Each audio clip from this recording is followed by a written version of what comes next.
네, 안녕하세요. 한국사 큰별쌤 최태성입니다.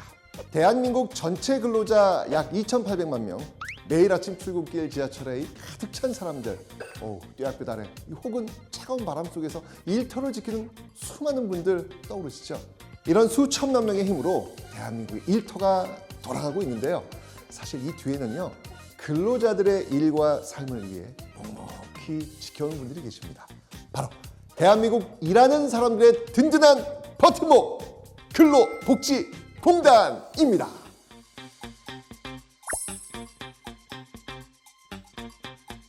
자, 오늘은요, 이분들을 모시고요, 근로복지공단이 어떤 일을 해왔는지 그 변천사를 쉽고 재미있게 풀어나가 볼까 합니다. 아니, 근데 오셨는데 여기 지금 이렇게 명찰을 달고 계신데 지금 수식어들이 지금 붙어 있습니다. 이게 어떤 의미인지 한번 설명 좀 해주세요. 저희가 공단에서 하는 업무를 좀 친근하게 표현을 해봤고요. 저는 자영업자 고용보험을 담당하고 있고요. 자영업자 지킴이로서 자영업자들 희망이 될 수 있도록 늘 노력하는 팀장 이승호입니다. 제가 자영업자니까 저를 지켜주시는 거예요? 개인적으로는 늘 선생님 곁에서 지켜드리고 싶습니다. 감사합니다. 네. 안녕하세요. 저는 노무제공자 고용산재보험을 담당하고 있는 노무제공자 지킴이 정효진 과장입니다. 저는 공단 지킴이를 담당하고 있는 주임 이영주라고 합니다. 회사에서는 경영 지원 업무를 담당하고 있습니다. 저는 예술인 지킴이로 예술인 고용보험을 담당하고 있는 대리 최재현입니다. 근로자도 지키고 공단도 지키는 일터 히어로즈가 이렇게 쫙 모이셨습니다.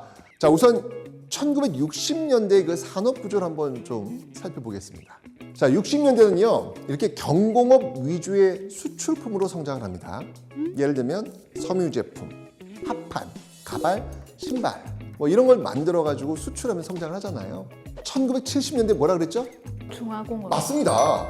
1970년대 들어서는요, 정부 주도의 중화공업 육성 정책을 추진하면서 섬유, 전자, 조선, 우리 너무 잘 알고 있지 않습니까? 우리의 지금 먹거리 아니겠습니까?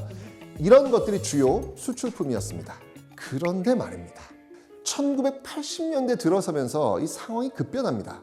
제조업의 비중이 줄어들었고요. 대신 반도체, 컴퓨터, 전자와 같은 첨단 기술 산업이 대한민국 산업에 전면 등장하죠. 가발과 신발을 만들던 이 노동 집약적 산업에서 고부가 가치 사업으로 정말 대전환이 일어나기 시작한 겁니다. 엄청난 이런 변화가 누군가에겐 기회인데요, 동시에 누군가에게는 위기잖아요.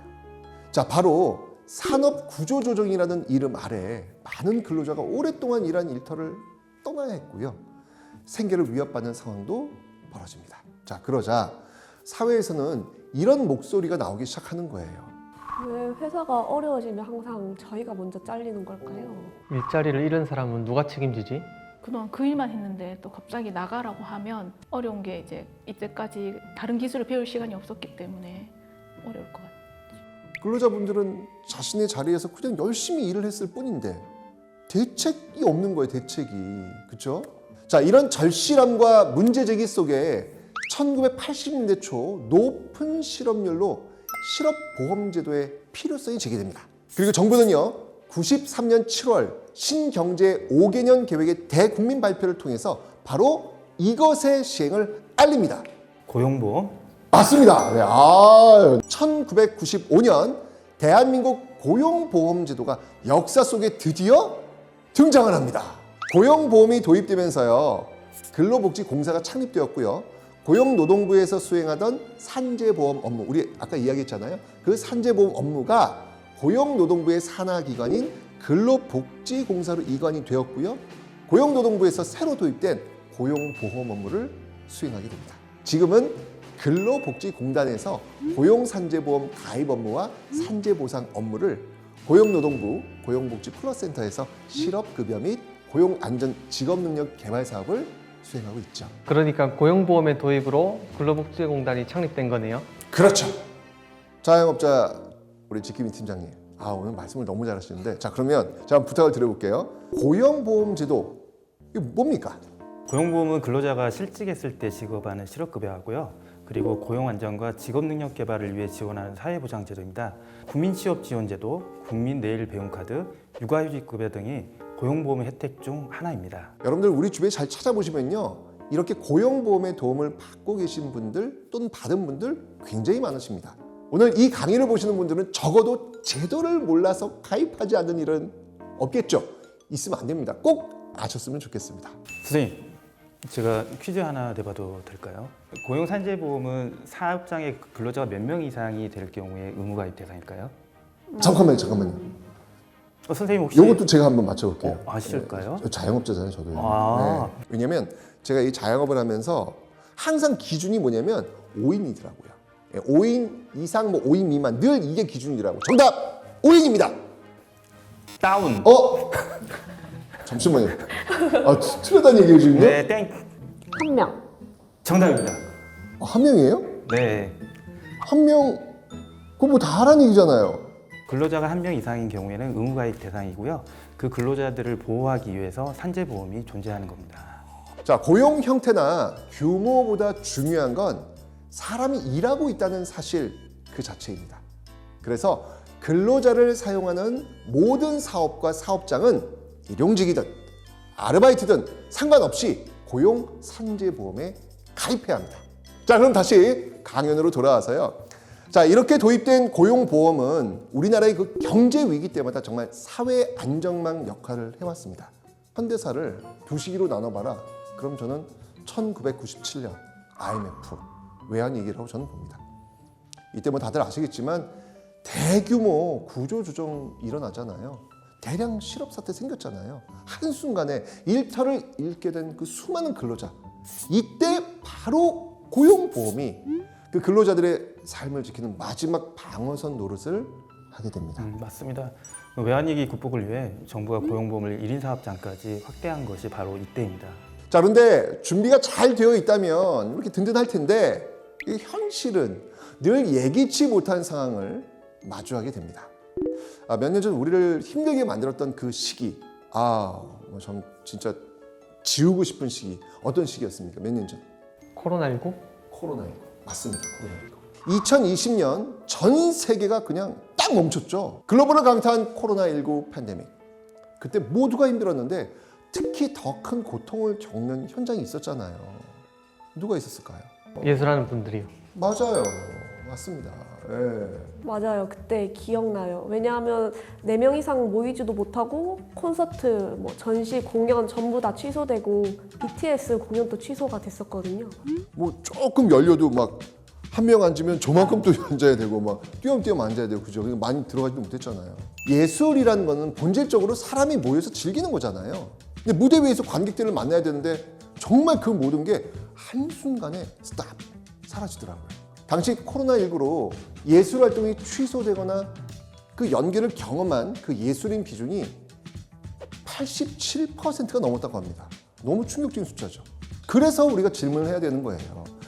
그러면 예술인도 근로자처럼 보호받을 수 있어야 되지 않을까? 이 질문에서 시작된 제도가 바로 예술인 고용보험. 2020년 팬데믹의 그 한가운데서 정부는 마침내 예술인 고용보험 제도를 시행하게 되죠. 선생님, 잠시만요. 이게 전문가분들께서 저한테 이게 좀 번쩍 드시고 질문하면 긴장이 돼요. 왜 그러세요? 그동안 소외되었던 사람들이 또 있는데요. 바로 노무 제공자입니다. 잠시만요. 자영업, 예술인 했는데 누구라고요? 제 이름표에도 있긴 한데 혹시 노무 제공자가 무엇인지 알고 계시는가요? 노무 제공자? 정확히 모르겠는데? 노무를 제공한다? 정확하게는 잘 모르겠어요. 노무 제공자란 다른 사람의 사업을 위하여 직접 노무, 즉 일을 제공하고 그 대가를 받는 사람들을 의미해요. 대표적인 직종으로는 택배 기사, 방과후 학교 강사, 킥 서비스 기사 등이 여기에 해당하죠. 네, 이분들은 회사에 고용된 근로자는 아니지만 누구보다 열심히 일하고 있는 분들입니다. 그렇죠. 택배 기사님 딱 타니까 이분 안 계시면 저는 살 수 없어요. 그러네요. 근데 회사에 또 취업하신 분들도 아니고. 자, 우리 사회가 빠르게 변화하면서 플랫폼 종사자라는 개념이 생겼습니다. 예전에는 음식 배달은 짜장면집에서 직접 전화해가지고 주문했었잖아요. 지금은 짜장면집에 전화하지 않습니다. 지금은 배달 앱으로 식당 목록 보면서 주문했고 그리고 퀵 서비스 기사님들이 음식 배달을 저에게 갖다 주십니다. 이제는 그 앱에서 노동이 연결되는 시대입니다. 과거엔 이른바 꽝! 출근 도장 찍는 사람 뭐 이런 사람들만 근로자로 인정하고 보호했는데 지금은 고용 형태가 너무 다양해지고 있는 거예요. 그죠? 회사에 고용되지 않고도 일을 하는 사람들이 다양하게 늘고 있습니다. 네, 그래서 다양한 고용 형태 중 하나인 노무제공자도 고용산재보험에 가입하고 보호를 받을 수 있도록 저희가 돕고 있습니다. 산업 환경이 빠르게 바뀌면서 일하는 방식도 정말 다양해지고 있습니다. 이런 상황 속에서 일하는 모든 사람들이 사회 안전망의 보호를 받을 수 있도록 고용산재보험도 점차 확대되고 있는 중입니다. 누구든 어떤 방식으로 일하든 보호받을 수 있도록 변화하고 있는 것이죠. 맞습니다. 일하는 모든 사람이 사회적 위험으로부터 최소한의 보호를 받을 수 있도록 정말 많은 노력을 하고 있습니다. 그리고 제가 꼭 한 가지 알려드리고 싶은 제도가 있는데요. 그거는 바로 두루누리 사회보험료 지원 사업입니다. 두루누리 지원 사업이요? 그것도 뭐예요? 근로자는 국민연금보험료, 고용보험료의 80%, 그 다음 예술인, 노무제공자, 자영업자까지는 고용보험료의 80%를 지원해드리는 사업입니다. 지원 대상인지 확인하셔서 보험료 부담도 덜고 사회보험 혜택도 꼭 누리시기 바랍니다. 자, 여기 우리 히어로님들, 사실 오늘 여러분이 근로복지공단에서 하는 일에 관해서 지금 이야기를 한번 나눠봤는데 사실은 뭐 너무 잘 알고 있는 그런 분들인데 직접 이렇게 강의의 대상이 되시니까 오늘 소감이 어떠셨어요? 너무나 즐거운 시간이었고요. 먼저 고용보험 업무를 담당하면서 저도 제도 배경에 대해서는 궁금해하지 않았던 게 사실이었고요. 오늘 이 시간을 통해서 많은 것을 알게 되어서 너무너무 좋았습니다. 앞으로도 자영업자 지킴으로써 550만 자영업자의 희망 파트너가 될 수 있도록 더욱더 노력하겠습니다. 저는 역사와 함께 진화해온 산재 고용보험 제도를 큰별쌤과 재밌고 유익하게 정리해 볼 수 있었던 뜻깊은 시간이었고요. 저 또한 노무제공자 지킴이로 지금의 변화 속에서 또 다른 역사의 한 페이지를 쓰고 있다는 책임감을 가지고 앞으로도 열심히 나아가도록 하겠습니다. 영상 속으로만 뵀던 선생님의 강의를 직접 보고 들을 수 있어서 정말 영광이었습니다. 강의 내용을 잊지 않고 기억하며 앞으로 많은 예술인분들을 위해 더 많은 관심을 가지고 노력하겠습니다. 큰별쌤 팬인데요. 이제 평소에 좋아하던 선생님께서 우리 이제 회사에 대한 이런 고용보험 제도의 변천사를 듣게 되어서 너무 뜻깊은 시간이었고 잊지 못할 경험이 될 것 같습니다. 감사합니다. 일터의 안심, 생활의 안정, 일하는 모든 사람들의 행복 파트너가 되겠습니다.